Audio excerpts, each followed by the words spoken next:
Hi, and welcome to another episode of What Does the Fox Say? My name is Daniel Fox.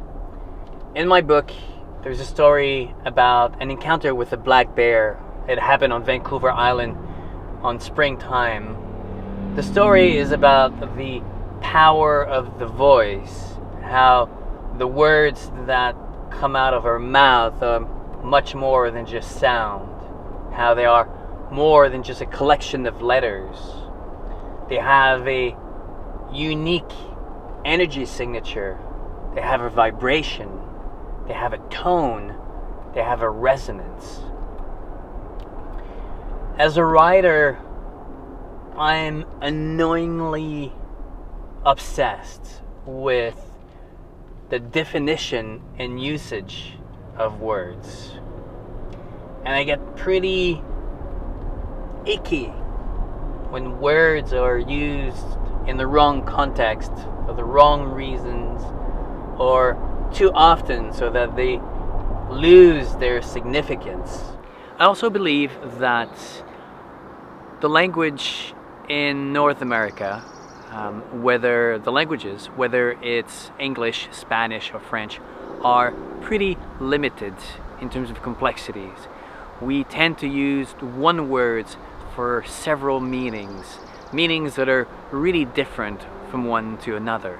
The funny thing is that in our society, we spend so much time categorizing everything, minutely classifying all the species that we found in nature. We have a number for every single star that we see in the night sky. And yet, when it comes to our language, we love to summarize and simplify. Take the word sorry. On one hand, it is a sense of sympathy for someone else's misfortune. You feel bad about something. And then on the other hand, it's a feeling of regret. It's an apology. Sympathy, apology. Those two words are worlds apart. It's as if you were using the word apples for both apples and melons. Yes, both of them are fruits, but beyond that, everything is different.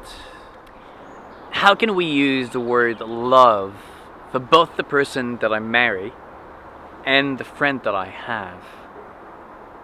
They're two really different kind of love. I can understand the trouble that men would have to say I love you to their spouse in the morning when they wake up, someone that you have an intimate relationship with, someone that you have a physical relationship with, and then in the same day say to a man or friend, I love you, because they mean something totally different. In Spanish, people say te quiero for I love you. But the correct translation should be te amo. Te quiero means I want you. So now we take a word that is supposed to be profound and mean something deep, and we turn it into an order of possession. It's possessive. I want you. There's really nothing profound in saying I want you. Another word that I have issues with is deserve. I deserve something. Personally, I don't think that anyone deserves anything. There's a righteousness associated with that word. It's like a demand. It takes. It grabs on something and pulls it towards yourself. It's like imposing to the world what should be yours. It is, quite frankly, arrogant. Instead, I would replace the word I deserve for I'm worthy. I'm worthy of receiving. The word implies a relationship. It's about trust and humility. Instead of imposing something to the world around you, you're asking them to recognize your actions. It's about them, not you. Another word, right. I have the right for something. Ugh, discussion makes me cringe.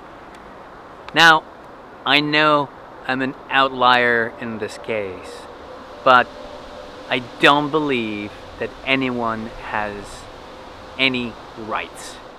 No one has the right for clean water or clean air. No one has the right for due process. No one has the right for freedom of speech. No one has the right to carry arms.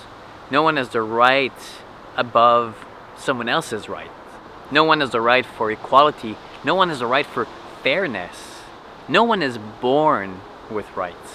What we have are permissions and benefits from living in a society that has values and priorities.